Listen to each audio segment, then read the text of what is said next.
Wiro Sableng, 4 Brewok dari Gua Sangreng, karya Bastian Tito, bagian ketiga. Kedua mata Mahesa Birawa alias Suranyali yang menutup dalam tidur-tidur ayam membuka lebar-lebar bila telinganya menangkap suara derap kaki kuda yang memasuki pekarangan. Dia bangun dan melangkah cepat ke pintu muka, dan matanya yang tadi membuka lebar itu kini tampak membeliak. Setengah meloncat dia turun ke tanah. "Ada apa dengan kalian?" tanya Mahesa Birawa. Pertanyaan ini hampir merupakan teriakan. Kedua kuda itu berhenti. Penunggangnya, Kaligundil dan Saksoko, turun perlahan-lahan. Pakaian mereka kotor oleh darah dan debu. Muka keduanya pucat pasi. Melihat ini Mahesa Birawa segera maklum bahwa kedua anak buahnya itu mendapat luka dalam yang parah. Kaligundil berdiri terbungkuk-bungkuk sambil mengurut dada. Pemandangannya masih berkunang-kunang. Saksoko begitu menginjakkan kedua kakinya di tanah segera tergelimpang, muntah darah lagi lalu pingsan. Mahesa Birawa melompat dan cepat menubruk Saksoko. Dari dalam sabuknya dikeluarkannya sebutir pil dan dimasukkannya ke dalam mulut Saksoko. Sebutir lagi kemudian diberikannya pada Kaligundil. "Pelan cepat," katanya. "Kalau sudah, lekas atur jalan nafas dan darahmu." Kaligundil menelan pil yang diberikan lalu cepat-cepat duduk bersila di tanah untuk mengatur jalan nafas dan darahnya. Tak lupa dia mengalirkan tenaga dalamnya ke bagian tubuh yang tadi kena terpukul.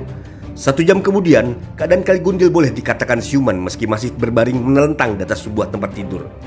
"Sekarang," kata Mahesa Birawa sangat tidak sabar dan sambil mengeprak meja, "terangkan apa yang terjadi, Kaligundil."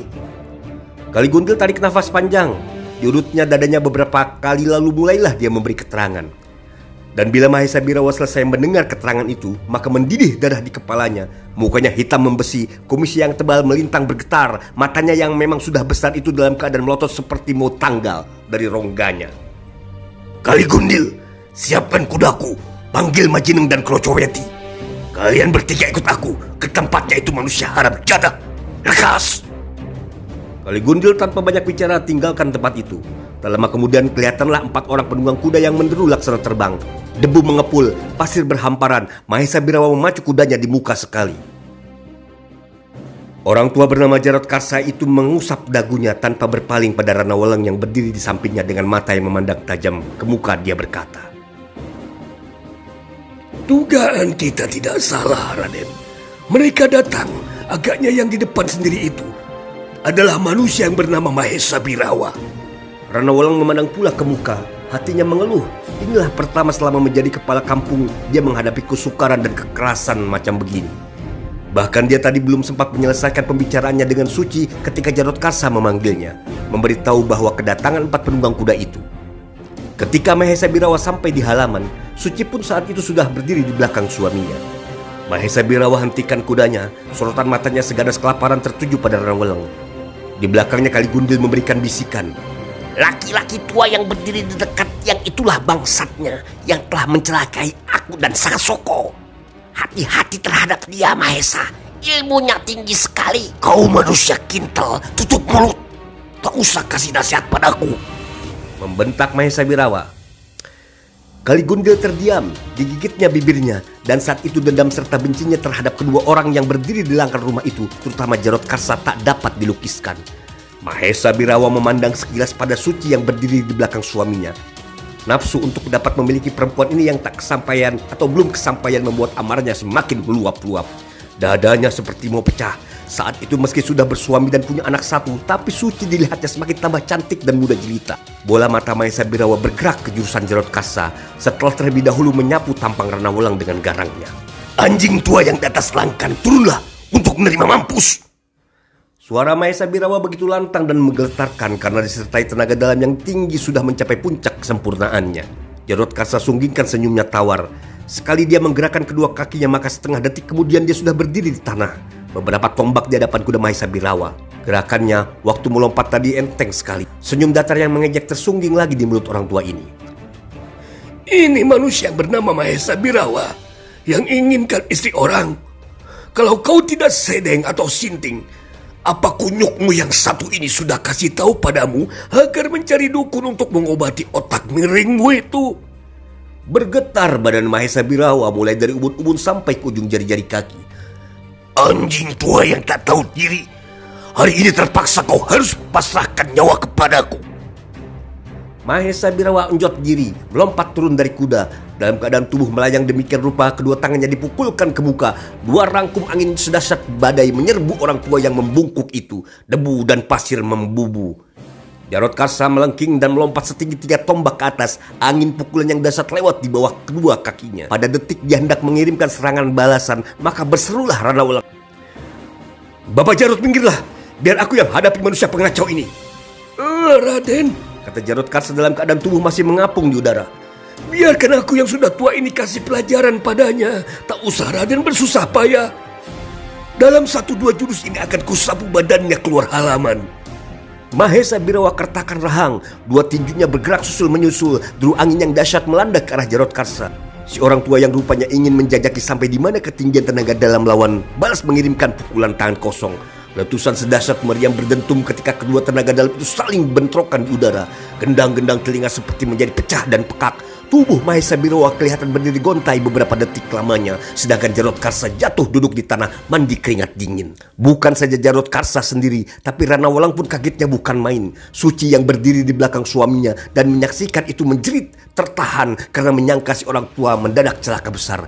Ternyata tenaga dalam Mahesa Birawa demikian tingginya, lebih tinggi dari tenaga dalam Jarodkarsa. Tahu kalau tenaga dalam lawan lebih unggul dari dia, Jarodkarsa segera melompat dan menyerang.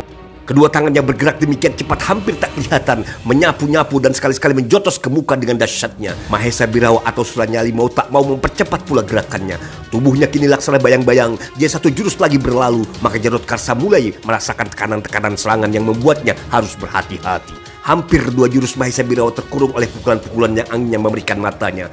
3 jurus lagi berlalu, tubuh kedua manusia itu sudah hampir tak kelihatan karena cepatnya gerakan mereka, ditambah lagi dengan debu serta pasir yang menggebu-gebu ke udara menutupi keduanya. Tiba-tiba diiringi dengan lengkingan yang menggetarkan dengan satu gerakan yang sukar ditangkap oleh mata Jarodkarsa. Dengan mengandalkan ilmu mengentengi tubuhnya yang lebih tinggi sedikit dari lawan, dia menyorongkan siku kirinya ke muka. Tubuh lawan dilihatnya mengelak ke samping dan sekaligus tangannya yang lain memapaki gerakan mengelak dari Mahesa Birawa. Mahesa Birawa terjajar sampai 2 tombak ke belakang. Mulutnya mencorong menahan sakit pukulan tangan kanan Jarodkarsa yang bersarang di dada kirinya. Cepat-cepat dialirkannya tenaga dalamnya ke bagian yang terkena itu. Jarodkarsa tertawa mengekeh. "Jika kau masih juga belum mau angkat kaki dari sini bersama kunyuk-kunyukmu itu, jangan menyesal kalau mukamu nanti akan benjut-benjut macam mangga busuk." Tampang Mahesa Birawa kelam membesi. Kedua kakinya merenggang, tangan kiri dipentang lurus-lurus ke muka, tangan kanan ditarik tinggi-tinggi ke belakang di atas kepala. Pelipisnya bergerak-gerak, tangan kanan Mahesa Birawa kemudian kelihatan menghijau dan bergeletar. "Bangsat tua bangkal!" gertak Mahesa Birawa. "Lihat tangan kananku. Kenalkah kau akan pukulan yang akan kulepaskan ini?" Jarodkarsa kerutkan kening, matanya memandang lekat-lekat ke tangan kanan Mahesa Birawa yang semakin lama semakin bertambah hijau itu. Meski pengalamannya di dunia persilatan setinggi langit sedalam lautan, namun kali ini mau tak mau tergetar juga hatinya melihat tangan kanan lawan itu. Ditambah lagi dia sama sekali tidak tahu ilmu pukulan apakah yang akan dilancarkan oleh lawannya. Ranawalang begitu melihat tangan Mahesa Birawa yang menjadi hijau itu, kagetnya bukan main. Dengan cepat dia memberikan bisikan pada Jarodkarsa dengan mempergunakan ilmu menyusupkan suara. "Bapak Jarodkarsa, hati-hati. Pukulan yang hendak dilepaskan itu adalah pukulan kelabang hijau. Hebatnya bukan main dan sangat beracun." Jarodkarsa menindih rasa terkejutnya. "Pukulan kelabang hijau?" keluhnya dalam hati. Hampir-hampir tak dapat dipercayainya kalau tidak menyaksikan sendiri. Dia tahu betul bahwa di dunia persilatan hanya ada satu manusia yang memiliki ilmu pukulan yang sedahsyat ini, yaitu seorang resi bernama Tapak Gajah yang diam di lereng Gunung Lawu. Tapi kini muncul seorang lain yang memiliki ilmu pukulan itu. Apakah Mahesa Birawa ini muridnya Tapak Gajah? Kerut-kerut pada kening Jarodkarsa mengendur sedikit. Dicobanya menunjukkan mimik mengejek. "Hanya pukulan kelabang hijau. Apakah perlu ditakutkan?" kata si orang tua bongkok itu. Diam-diam Mahesa Birawa menjadi kaget melihat bahwa lawan mengetahui ilmu pukulan yang hendak dilepaskannya. Cepat dia membentak. "Kalau sudah tahu, mengapa tidak segera berlutut, anjing tua? Hanya monyet edan yang akan berlutut di hadapanmu, Mahesa Birawa. Terimalah ini." Dari tangan Jarodkarsa mendahului melepaskan pukulan tangan kosong yang dahsyat. Setengah tombak lagi angin pukulan yang menghembuskan maut itu melanda tubuh dan kepala Mahesa Birawa. Maka kelihatanlah laki-laki ini menunjukkan tangan kanannya ke muka. Setiup angin laksana topan prahara dan mengeluarkan sinar hijau melesat ke muka. Angin pukulan Jarodkarsa terdorong dan balik menyerang orang tua itu sendiri. Jarod Kasa melompat ke samping, tapi tak keburu. Sinar hijau pukulan kelabang hijau telah melanda pinggangnya. Suci menjerit dan menutup mukanya dengan kedua tangan. Orang tua itu berteriak setinggi langit. Tubuhnya terguling di tanah, kulitnya kelihatan hijau. Dia mengerang dan menggelepar-gelepar seketika. Kemudian napasnya lepas, maka tubuhnya melingkar tanpa nyawa. "Manusia biadab!" bentak Rana Welang. "Orangku tidak permusuhan dengan kau. Mengapa kau bunuh dia?" Mahesa Birawa atau Suranyali tertawa mengekeh. "Hari ini aku mengadu nyawa dengan kau manusia iblis!" riak Rana Welang. Maka menerjanglah kepala kampung Jatiwalu itu.